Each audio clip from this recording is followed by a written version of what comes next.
The desert stretched endlessly under the blazing Arizona sun, its stillness broken only by the low hum of heat and the whisper of the wind stirring grains of sand. At the edge of this desolate terrain, 6 black SUVs stood in eerie silence. Their doors were flung open, engines still warm. Tactical vests bearing the blood-red insignia of the Sangre de Cuervo cartel were discarded on the ground. There were no bodies, no signs of a fight, only an ominous message left on the dashboard of the lead vehicle. This is your only warning. La Frontera, population 6,312, wasn't the kind of town that made headlines. It was a quiet, dusty community where ranchers, farmers, and small business owners eked out a modest living. But today, unease rippled beneath the surface. People who had grown used to seeing each other every day in church or at the diner now exchanged wary glances as rumors spread. Sheriff Jack Colton stood by the window of his office, sipping black coffee as he surveyed the streets below. The badge on his chest caught the light, but to anyone who knew him well, the badge was the least remarkable thing about him.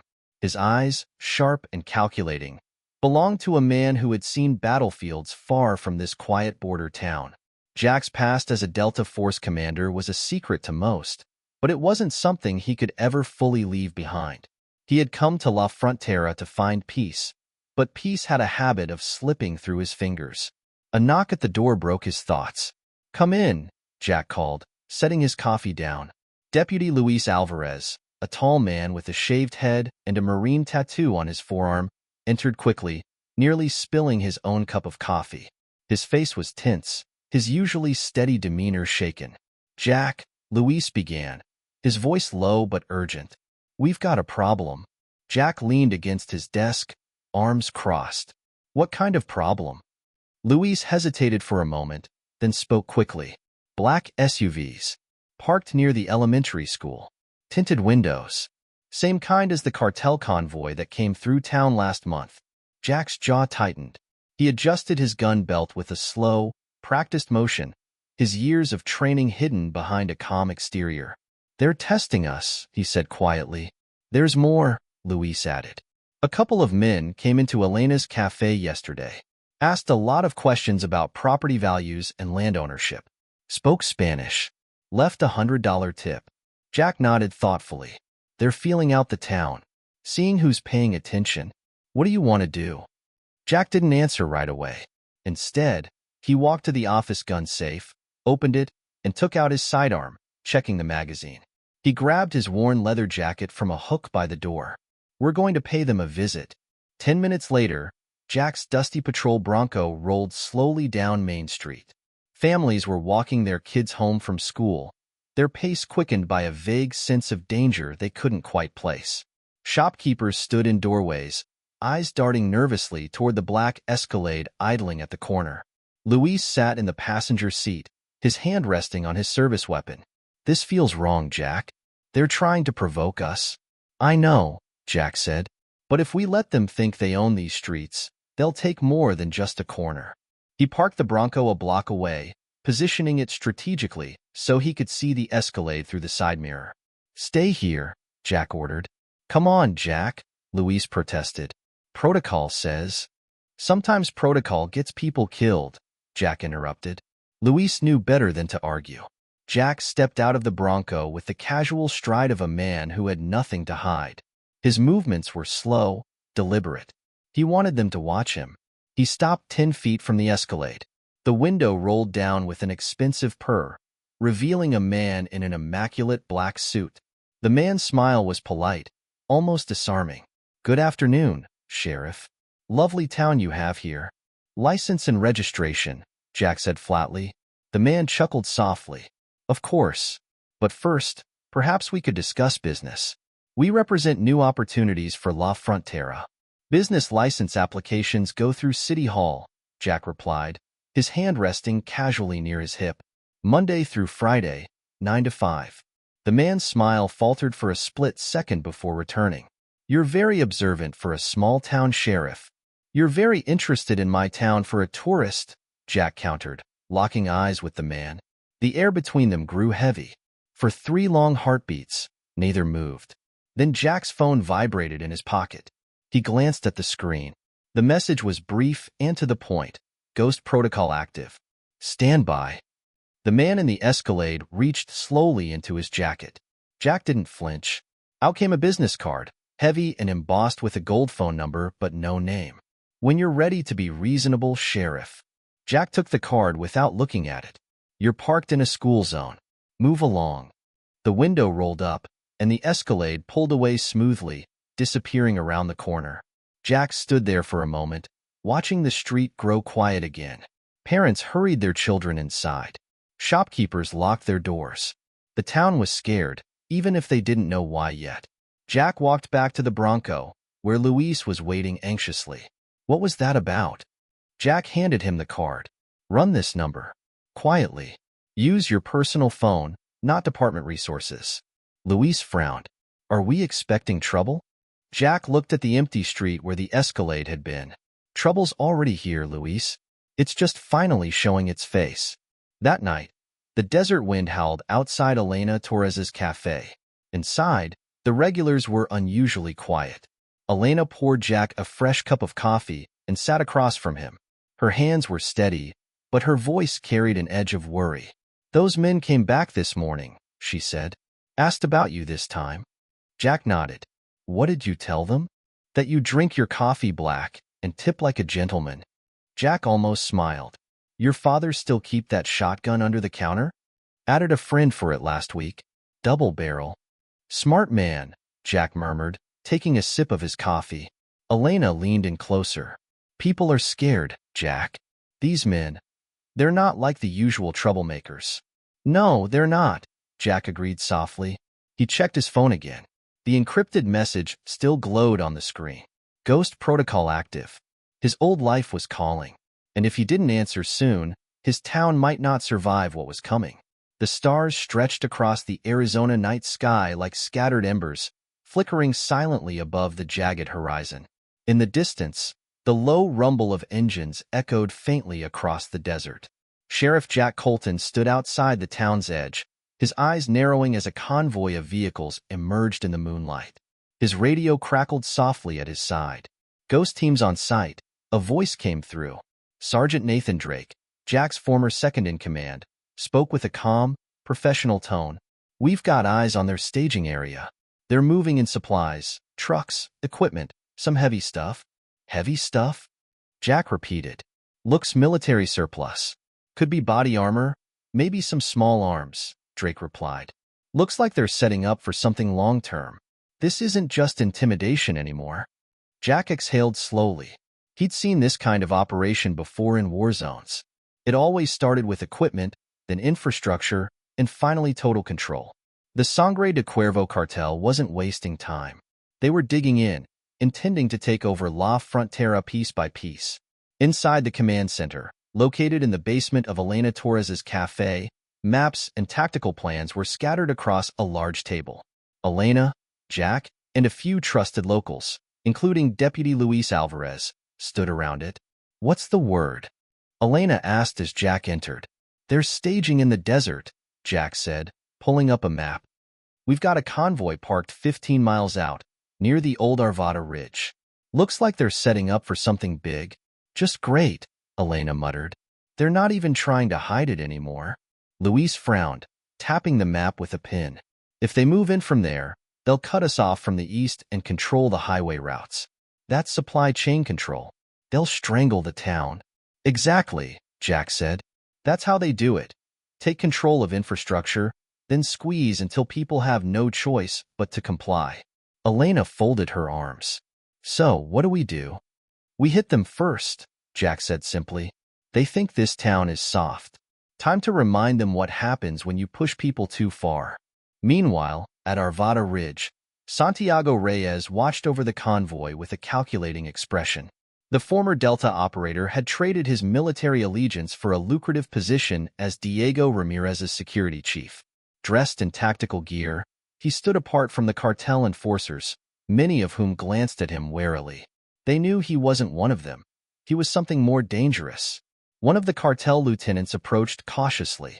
Senor Reyes, we have finished unloading the supplies. The sheriff has been seen near the town's perimeter. Reyes smirked. Let him watch. Colton's not stupid. He'll try something soon, but I know how he thinks. Let him come. The lieutenant hesitated. What if he doesn't come alone? Reyes's smile vanished. Then we show him why I was hired. By midnight, Ghost Team was in position. Hidden in the shadows of the desert terrain, they moved like wraiths, silent and invisible. Drake signaled from a ridge overlooking the cartel's camp. Jack were in place. Got a count of 24 personnel on site. Half of them armed with AK variants, a few with night vision. Copy that, Jack whispered through his headset. Stay out of sight. We hit them when they least expect it. Understood. Wraith is covering the east approach, Drake said, referring to their sniper, Dan Wraith Grayson. Targets marked, Wraith's calm voice cut in. No chatter yet. Looks like they're waiting for instructions. Jack crouched behind a rock outcrop, scanning the camp through his binoculars. He recognized Santiago instantly. The years hadn't dulled his rival's sharp, predatory gaze. This wasn't going to be a simple fight. Santiago had likely anticipated a counterattack. We're not walking into an ambush, Jack muttered. What's the call?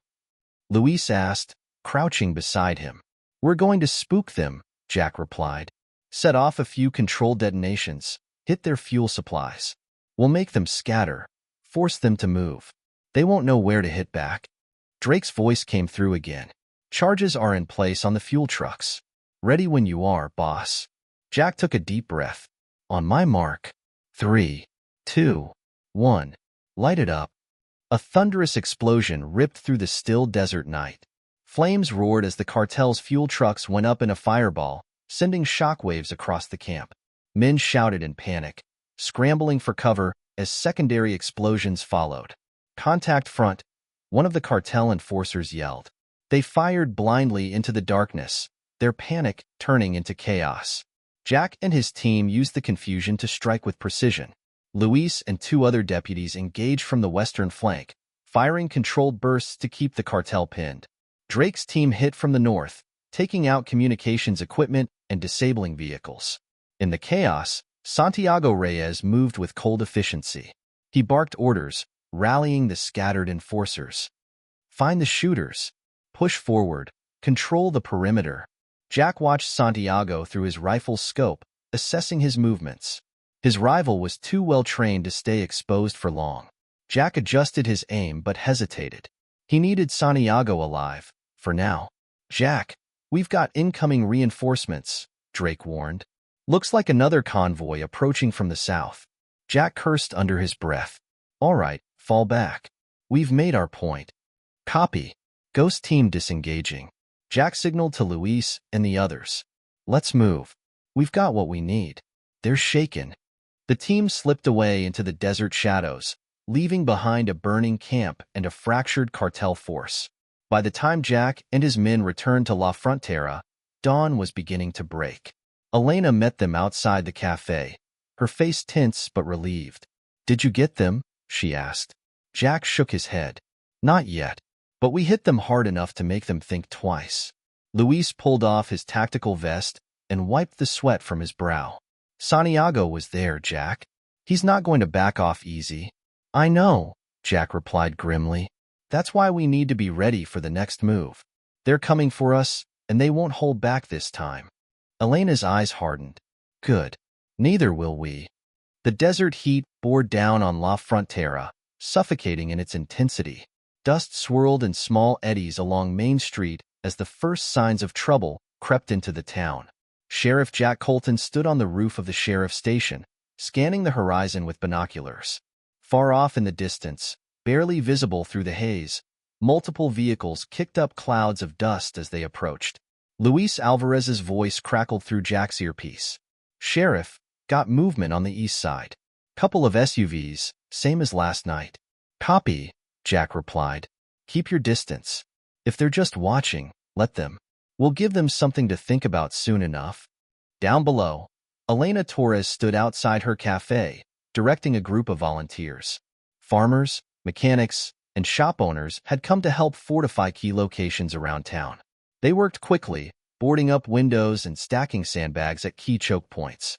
Inside the cafe, the atmosphere buzzed with tension.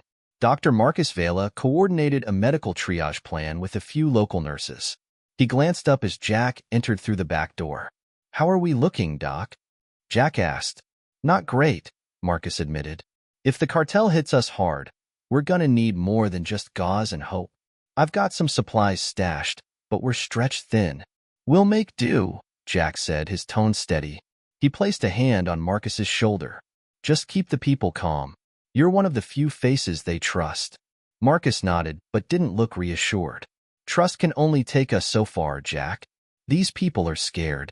"They should be," Jack muttered under his breath, then added louder. "But fear only works if we let it control us. We've got the advantage here. We know the terrain. We've got fighters who care about this town. And most importantly, we've got each other."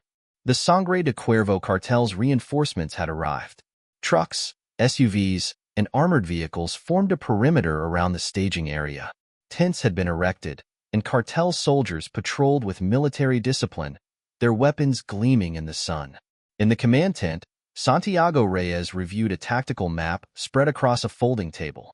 Beside him, Diego El Cuervo Ramirez, the cartel's leader, paced impatiently. "This sheriff of yours is a problem," Diego growled. "I thought you said you knew how to handle him." "I do," Santiago replied calmly. "Colton is smart, but he's not invincible. We'll push him until he makes a mistake. He can't protect the whole town forever." Diego slammed his fist on the table. "I don't have time for mistakes. We need that town under control now.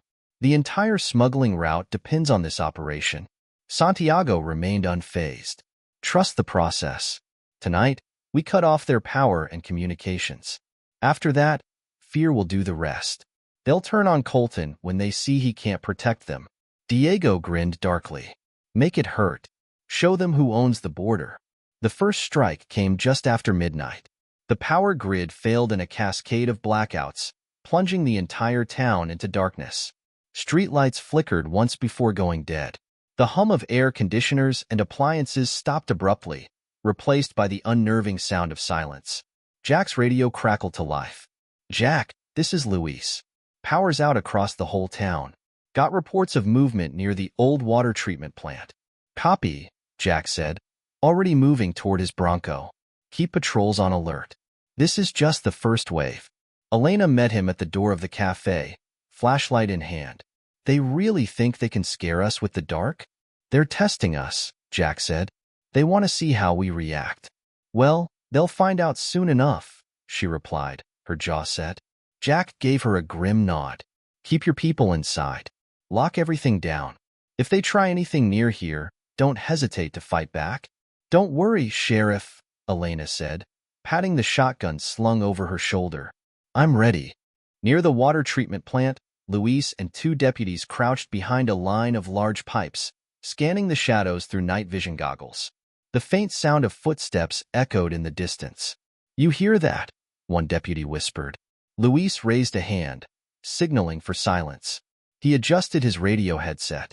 "Wraith, you got eyes on this sector?" "Affirmative," Wraith responded from his sniper perch. "Two-man team approaching your position, both armed. Looks like recon." Luis nodded. "We take them quietly. No gunfire unless absolutely necessary." He and his men moved in perfect sync, flanking the approaching cartel scouts. Within seconds, the intruders were subdued, zip-tied, and disarmed. "Check their gear," Luis ordered. The deputies rummaged through the scouts' packs and found radios, tactical maps, and signal jammers. Luis cursed under his breath. They were trying to cut our comms. Wraith's voice came through again. "Heads up, Alvarez. More inbound, 3 vehicles, east approach." By the time Jack arrived at the treatment plant, the cartel had begun their assault in earnest. Gunfire echoed across the industrial site as cartel soldiers clashed with Ghost Team operatives and local defenders. Jack crouched behind a concrete barrier, firing controlled bursts at an approaching group of enforcers. "Luis, what's your status?" "Pinned down near the main pumps," Luis reported, his voice strained. "They've got us boxed in with suppressive fire. I'm on my way." Jack signaled to Sergeant Drake, who was positioned on a nearby rooftop. "Drake, give me some cover fire. I'm moving on the pumps." Roger that. A moment later, a series of sharp cracks echoed through the night as Drake's sniper team eliminated key cartel shooters. Jack seized the opportunity to advance, vaulting over debris and weaving through shadows. He reached Luis's position and ducked behind cover. "Nice of you to join the party," Luis quipped, reloading his rifle. "Wouldn't miss it," Jack replied. He peeked out and spotted Santiago Reyes directing cartel forces from a distance. Their eyes met briefly, and Jack knew this battle had just become personal. "Luis, on my signal, we push forward and retake that building. Drake's team will cover us." "Got it." Jack raised 3 fingers, then 2, then 1. "Go!" They surged forward, bullets whizzing past them as they fought their way to the control building. The cartel soldiers faltered under the coordinated assault, retreating in disarray. Within minutes, the plant was secure. As dawn broke over La Frontera, the town was battered but still standing. The cartel's first offensive had failed, but Jack knew this was only the beginning. Inside the sheriff's office, Jack, Luis, Elena, and the rest of the core team gathered around a tactical map. "They'll be back," Elena said grimly. "You saw how organized they were." "Yeah," Jack agreed, "but so are we." He looked around the room, meeting each person's gaze.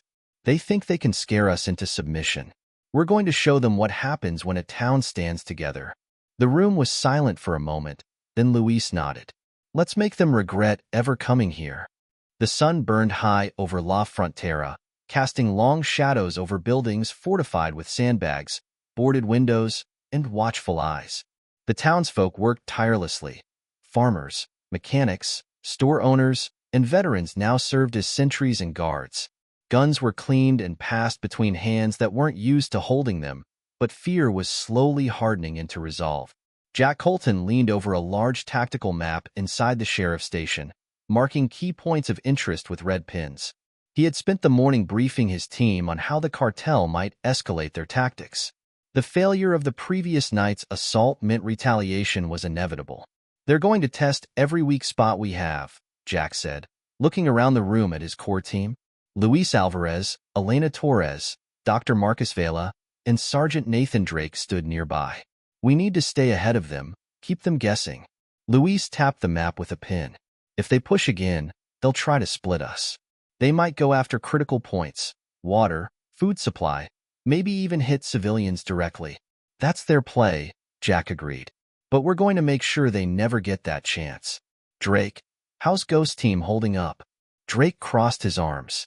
"My guys are spread out. We're rotating patrols near the South Ridge and the old rail yard. Snipers are keeping eyes on the road in and out of town." "Good. We hit them hard at the plant last night, but it wasn't enough to stop them. They'll come back stronger." Jack turned to Elena. "How's the morale?" Elena hesitated, then sighed. "People are scared, Jack. You can feel it. Some of the older folks are talking about leaving, packing up and moving north. They've seen too many battles fought around here." Jack nodded grimly. "We can't force anyone to stay, but if they leave now, they'll be more vulnerable on the road. We need to show them this town is worth fighting for." "Diego, El Cuervo." Ramirez slammed a fist into the side of a truck, his frustration boiling over. "How did this happen? One little town, one sheriff, and they humiliated us." Santiago Reyes, calm and calculating as always, leaned over a table littered with maps and reports. He studied the patterns of movement from the previous night's ambush. "Colton knows how to fight. He's using guerrilla tactics, hit-and-run strikes, sabotage, psychological warfare. It's exactly what I'd do." "So, what do we do now?" Diego demanded. "We escalate," Santiago replied coldly. "We push until the town turns on him. Fear is our most powerful weapon, and right now, it's only starting to sink in. Tonight, we cut them off completely. Power lines, roads, water. Let them feel isolation. Then we send a message, one they can't ignore." Diego grinned darkly. "Make sure the message is loud." The power went out for the second night in a row. This time, the outage was longer and more widespread. With communications jammed and backup generators strained, La Frontera was plunged into an unsettling silence. From her vantage point on the cafe rooftop, Elena Torres scanned the street with binoculars. The town was eerily quiet. She saw distant flashlights moving near the grain silos, local volunteers patrolling the area. Still, every shadow seemed alive with threats. Her radio crackled softly. "Elena, you there?" "Yeah, I'm here," she replied. "What's your status, Jack?" "We've got reports of movement on the eastern perimeter. Luis is checking it out with Drake's team. Anything suspicious near you?" "Nothing yet," Elena said, her voice tense. "But I've got a bad feeling about tonight. Stay sharp. They're going to try to hit us where it hurts." As if on cue, a series of distant gunshots echoed from the direction of the old mill. Elena immediately activated her radio. "Jack, I'm hearing shots west of Main Street." "Copy that. I'll send backup." Elena climbed down from the rooftop and rushed into the cafe, where several townsfolk were gathered. Marcus Vela stood near the door, his medical bag slung over his shoulder. "What's going on?" he asked. "Cartel's making their move," Elena replied. "We need to lock this place down." Meanwhile, near the mill, Luis and Drake's team engaged a squad of cartel operatives who had tried to sneak into town under cover of darkness. The firefight was brief but intense. Luis fired from behind an overturned tractor, hitting two attackers before they could reach cover. "Clear," Drake called out, sweeping the area with his rifle. Luis wiped sweat from his brow. "They're probing us, trying to find a gap in our defenses." "They're not going to stop," Drake said. "We need to hit back harder." "We will," Luis muttered. "But we can't afford any more losses." In the following days, the cartel shifted tactics. Flyers appeared overnight, plastered on telephone poles and building walls. They showed manipulated photos of Sheriff Colton, surrounded by bodies, with captions accusing him of bringing war to La Frontera. At the same time, rumors began to spread. People whispered in grocery stores and at church gatherings about secret military trials and death squads. Jack's team worked tirelessly to contain the fear, but the damage was done. Some townsfolk began avoiding the sheriff entirely, unsure of who to trust. "You knew this was coming," Elena said one evening as she and Jack sat on the front porch of the station. "Yeah," Jack replied quietly. "Fear is a powerful weapon. They're trying to isolate me, turn the town against itself." "You can't fight this alone," she said. "People trust you, Jack. They just need to be reminded why." Jack nodded slowly. "We've got one chance to turn this around. We need a win, something that'll send a message just as loud as the cartels." That night, Jack's team executed a plan to lure the cartel into a trap near the grain silos. Using false radio transmissions, they tricked Santiago's forces into believing that key supplies were being stored there. Santiago, suspicious but under pressure from Diego to act, led a strike team toward the silos. The moment the convoy arrived, hidden charges detonated, cutting off their retreat. Ghost Team snipers opened fire from elevated positions, targeting the cartel operatives with precision. Jack and Luis led a ground assault, moving through the darkness like shadows. Santiago quickly realized the trap but refused to retreat. He and Jack faced off amid the chaos, exchanging gunfire and tactical maneuvers. "You're not going to win this," Santiago shouted as he ducked behind a stack of crates.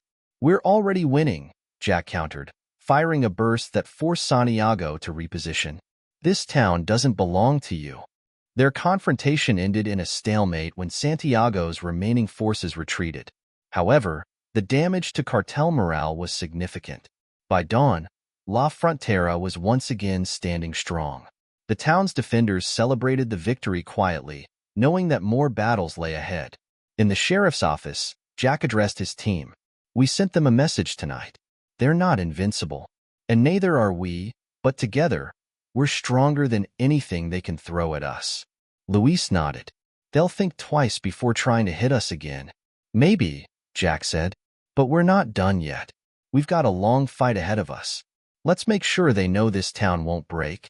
The sound of hammers echoed across La Frontera as the town's residents reinforced barricades and secured key locations. Families were organizing their own patrol shifts, and a quiet but determined sense of unity began to take hold. They were no longer just waiting to be attacked. They were preparing to defend their home. Jack Colton watched from the sheriff's office as a group of locals hauled sandbags to the entrance of the old courthouse. He felt a swell of pride. Fear was slowly giving way to defiance. The cartel had tried to fracture the town's spirit, but now it was clear. La Frontera was choosing to fight back. His radio crackled. "Jack, you there?" "Go ahead, Luis," Jack replied. "Got movement near the southern ranchlands. Looks like recon again. You want us to engage?" "Negative. Watch and wait. Let them get close, then mark their routes. I want to know exactly how they plan to move."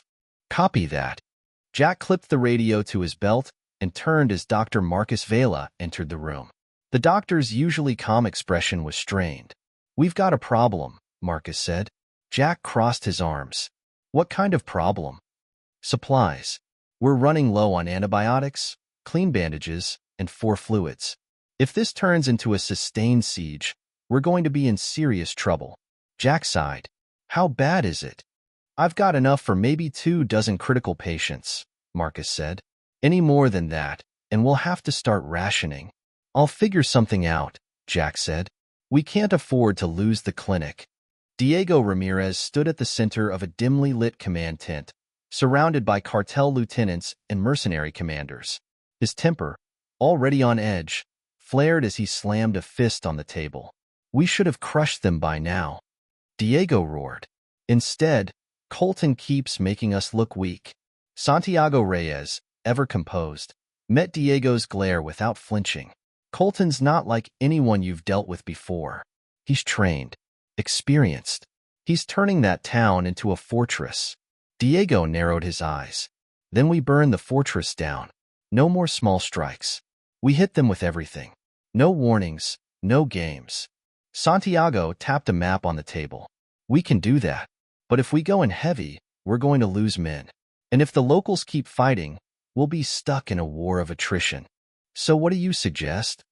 "Cut their supply lines. Destroy the farm equipment, hit the clinic, and contaminate their water. Once they're desperate, they'll turn on Colton. Fear will take hold again." Diego grinned. "I like the way you think." Nightfall brought another attack. This time, the cartel operatives targeted the town's lifeline, the clinic. Dr. Vela had been expecting something, but not this quickly. As he rushed to secure the building, he heard the distinct crack of automatic gunfire outside. Jack's voice came over the radio. "Marcus, get everyone inside and lock the doors. We're on our way." A burst of gunfire shattered one of the clinic's windows. Marcus ducked and grabbed the emergency panic button that Jack had installed. Seconds later, an alarm echoed through the town. At the sheriff's station, Jack and Luis were already mobilizing. Ghost Team, led by Drake, had taken up defensive positions near the outskirts of town. Jack barked orders as he climbed into his Bronco. "Elena, status?" "People are bunkering down," Elena reported from her rooftop vantage point.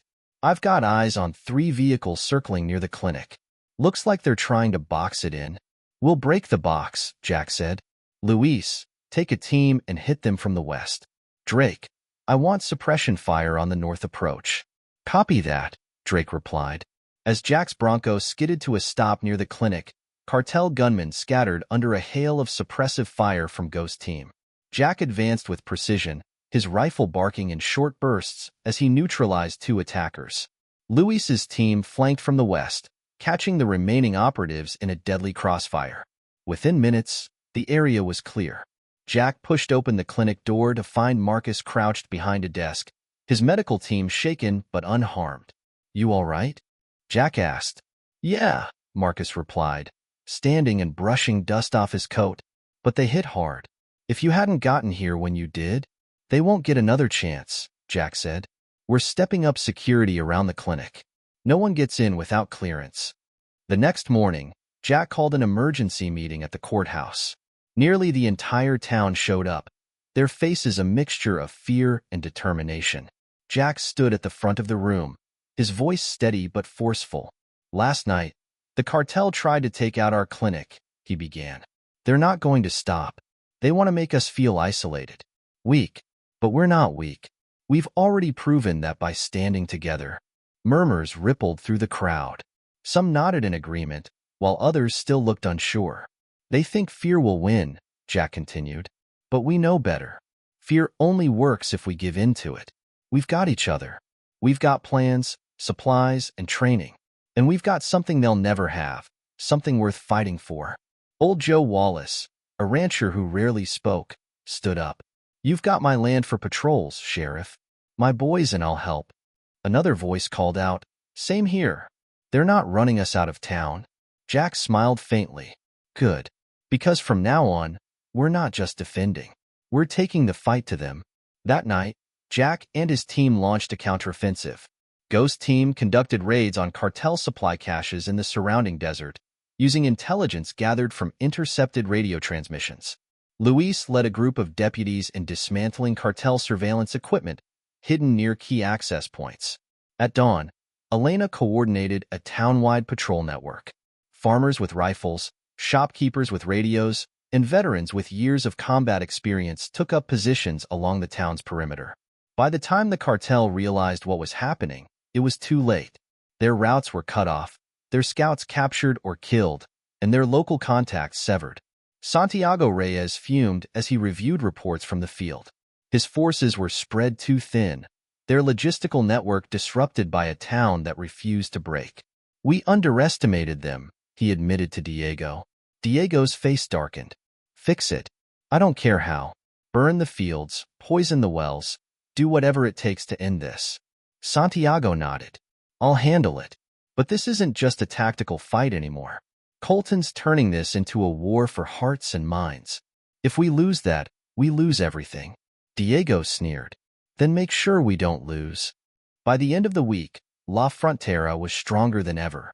The cartel's attempts to divide and terrorize the town had only brought its people closer together. Jack stood on the porch of the cafe, watching his families patrol the streets in shifts. Elena brought him a cup of coffee. Looks like the whole town's ready to fight, she said. They are, Jack replied, sipping the coffee. But the real fight's just starting. The cartel's desperate. Desperate people make dangerous moves. Elena nodded. Let them come. We'll be ready. Jack glanced out at the horizon, where the sun was just beginning to rise. Yeah, we will. The desert wind howled through La Frontera, carrying with it the eerie sense of imminent danger. The cartel wasn't retreating, not yet. Their next move was coming, and everyone in town knew it. Sheriff Jack Colton leaned against his Bronco, surveying the main road from a hilltop overlooking the town. His earpiece crackled with reports from patrols. Ghost Team had intercepted new chatter from cartel communications, and the intelligence wasn't good. They're bringing in reinforcements, Sergeant Nathan Drake reported. Multiple convoys moving north, probably crossing at the old border route near Escondido Pass. Jack tightened his jaw. Estimated strength? At least 30 fighters, maybe more. Heavy weapons, tactical vehicles. They're not hiding anymore, Drake said. Jack exhaled slowly. Let them come. We'll give them a welcome they'll never forget. Far from La Frontera, in a secluded hacienda deep in cartel territory, Diego Ramirez stood before a group of men known as the Sangre Council. Each member represented a powerful faction within the cartel network, and they were not pleased. You've lost control of the situation, one man said coldly. Diego clenched his fists. We've had setbacks, yes, but Colton and his people won't hold out much longer. Setbacks? Another council member sneered. You've allowed a backwater town to turn into a symbol of resistance. Other towns are starting to resist too. This isn't just about smuggling routes anymore. It's about power. Santiago Reyes stepped forward, his voice calm but firm. With respect, the sheriff is not like anyone we've faced before. He's former military, special operations. He's turning civilians into a guerrilla force. Then crush them, the councilman demanded. Use everything at your disposal. If La Frontera falls, the others will follow. Diego nodded grimly. We will. I guarantee it. Jack's core team gathered in the basement command center at Elena Torres's cafe. Maps, photos, and intercepted radio logs covered the walls. The tension in the room was palpable. Luis Alvarez pointed to the map. The reinforcements are heading toward the southern approach. If they set up artillery or heavy weapons, they'll turn this whole area into a kill zone. Dr. Marcus Vela shook his head. We've barely got enough supplies to handle casualties as it is. If this turns into all-out war, people are going to die. They're already trying to demoralize us, Elena said. More flyers went up last night. They're calling Jack a war criminal, blaming him for the power outages and attacks. Jack rubbed his temples. That's how they work. Turn fear into a weapon. They want people to panic, to lose faith in each other. So, what's the plan? Drake asked. We divide their forces, Jack said, leaning over the table. They think they can steamroll us with brute strength. We're going to make them spread out and chase shadows.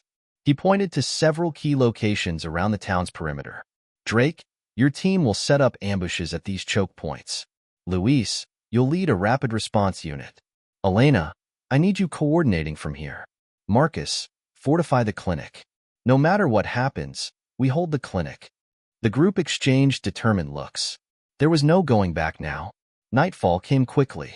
Jack and Ghost team moved into position near the South Ridge, where a line of old industrial buildings provided perfect cover. The cartel's convoy roared into the valley below, headlights piercing through the dark like searchlights. They've got at least 2 mounted .50 calories, Wraith whispered through the radio. 6 vehicles, spread in AV formation. Copy that, Jack said. Drake, you ready? Charges are set. Waiting on your mark. Jack raised his binoculars. He spotted Santiago Reyes standing in the back of a tactical truck, barking orders to his men. This was the moment he had been waiting for. Mark, Jack ordered. Explosions erupted along the ridge, sending shockwaves through the convoy. Vehicles swerved and collided as Ghost team opened fire from elevated positions. In the chaos, cartel soldiers scrambled for cover, returning fire blindly into the dark. Jack moved swiftly, leading a strike team through the smoke. He fired a burst, dropping 2 gunmen before they could regroup. Luis's unit flanked from the east, cutting off the cartel's retreat. Santiago Reyes reacted with cold efficiency. He rallied a group of enforcers, pushing toward Jack's position with suppressive fire. Hold the line, Santiago shouted. Jack ducked behind a concrete barrier, bullets whizzing overhead. They're digging in, he said over the radio. We need to break their formation. On it, Wraith replied. Moments later, a sniper shot rang out, taking down one of the cartel's heavy gunners. The tide began to turn. Under coordinated fire, the cartel's formation crumbled. Santiago, realizing the fight was lost, ordered a retreat. Throughout the night, the battle raged on. The cartel continued to press their assault, but the townsfolk refused to break. Ghost team moved from sector to sector, dismantling enemy positions with brutal efficiency. At the clinic, Marcus and his medical team worked tirelessly to save the injured. Elena and several volunteers defended the building, fending off multiple attacks. By dawn, the cartel's assault had faltered. Smoke billowed across the landscape as their remaining forces retreated. The town was battered but unbroken. At the sheriff's office, Jack debriefed his team. Everyone was exhausted, their faces streaked with sweat and dust. We took heavy losses tonight, Marcus said quietly, but we held. Luis nodded. They threw everything at us. We threw it right back. Elena folded her arms. The people saw what we can do. They're not going to run. Not anymore. Jack's gaze hardened. The cartel's desperate now. They'll try to regroup, but we've got the momentum. From here on out, we push until they're broken. The room fell silent as his words sank in. They weren't just fighting for La Frontera anymore. They were fighting for every town that had ever been under the cartel's shadow. And they were going to win. La Frontera braced for what everyone knew would be the final, decisive battle. The cartel had suffered too many setbacks to retreat permanently. If they couldn't break the town now, their entire border operation would collapse. Sheriff Jack Colton stood on the roof of the sheriff's office, binoculars in hand. On the horizon, he spotted them. Dust clouds rising as multiple convoys closed in from 3 directions. Elena, you seeing this? He asked over the radio. Yeah, Elena replied from her rooftop post. They've got everything. Trucks, armored vehicles, technicals. Looks like a full-scale invasion. Time to lock down the town, Jack said, his voice steady despite the gravity of the situation. Everyone to their positions. He climbed down and entered the station where Luis Alvarez, Sergeant Nathan Drake, Dr. Marcus Vela, and Elena Torres were gathered around the tactical map. Volunteers, deputies, and ghost team operatives filled the room. Everyone knew what was coming. "This is it," Jack announced. "We've got 3 enemy groups approaching from the south, east, and west. Each one is heavily armed, and they'll try to hit multiple points at once. They want to spread thin. We can't let that happen." Luis tapped the map. "We hold the choke points. If we let them into the town center, it's over." "Exactly," Jack said. "Drake, your snipers cover the main approaches. Luis, you're leading the rapid response unit. Elena, you're managing communications. Marcus, your clinic is priority 1. No matter what happens, we protect it." Marcus nodded. "I'll keep things running. Got extra supplies coming in from the church. We're as ready as we'll ever be." Jack took a deep breath and met everyone's gaze. This isn't just about La Frontera anymore. Other towns are watching. If we win here, they'll know it's possible to stand up to the cartel. If we lose, he didn't need to finish the sentence. "Let's make sure we win," Elena said, her voice firm. By sunset, the first wave hit. Explosions rocked the perimeter as cartel forces fired mortar rounds into defensive positions. Sniper fire echoed through the hills as Ghost Team engaged enemy spotters. Jack moved between sectors, coordinating the defense. "Drake, status?" "Snipers neutralized 2 teams, but they've got reinforcements pushing up the eastern ridge," Drake replied. "They're using suppressive fire to advance. They're learning." "Then let's teach them another lesson," Jack said. At the rail yard, Luis's unit engaged cartel technicals armed with mounted machine guns. Luis fired from behind a stack of crates, shouting orders to his deputies. "They're pushing hard," a deputy yelled over the gunfire. "Hold the line," Luis shouted back. He spotted a weak point in the enemy formation and led a counterattack, flanking the nearest technical. With precise shots, his team disabled the vehicle, forcing the attackers to retreat. Meanwhile, Dr. Marcus Vela worked tirelessly at the clinic.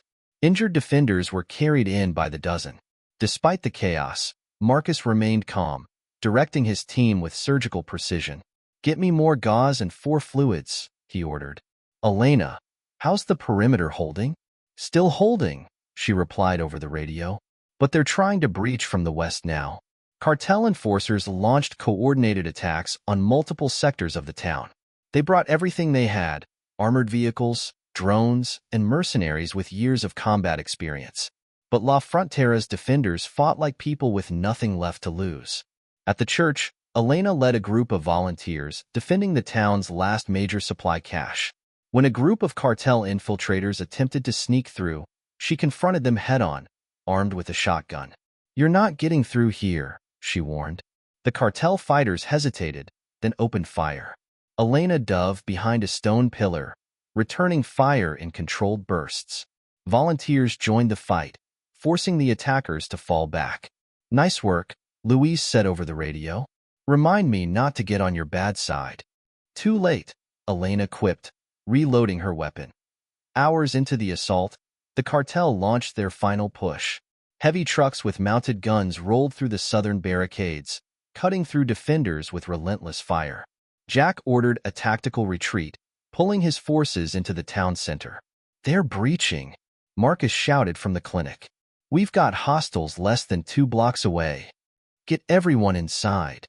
Jack barked. "We're not losing that clinic."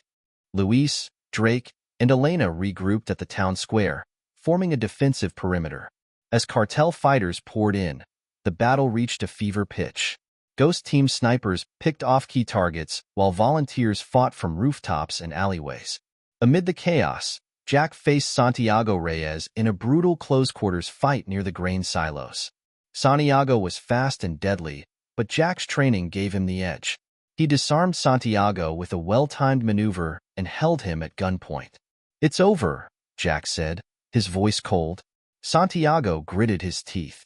"You think killing me will stop this? The cartel will always come back." "Maybe," Jack replied, "but not today."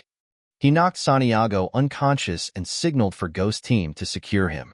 In the days that followed, La Frontera began to heal. The townsfolk worked together to repair the damage, burying their dead and honoring their sacrifices. Other towns along the border heard of the victory and began rising up in defiance of cartel control. At the sheriff's office, Jack and his core team gathered one last time. "We did it," Louise said. "They threw everything at us, and we didn't break." "They'll think twice before trying this again," Elena added. Marcus nodded. "We've shown them what happens when a community stands together." Jack looked around the room. "This isn't just about La Frontera anymore. We started something bigger. Other towns are going to need help, and we'll be there." The team exchanged determined nods. They weren't just defenders of their town anymore. They were the spark of a revolution. Months later, La Frontera was thriving.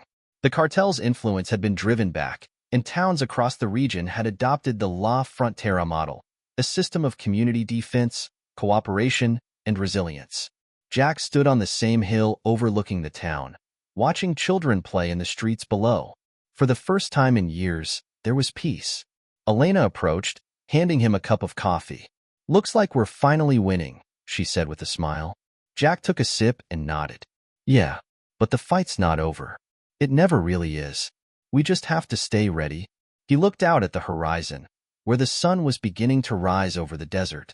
La Frontera had become a beacon of hope, and as long as they stood united, nothing could break them.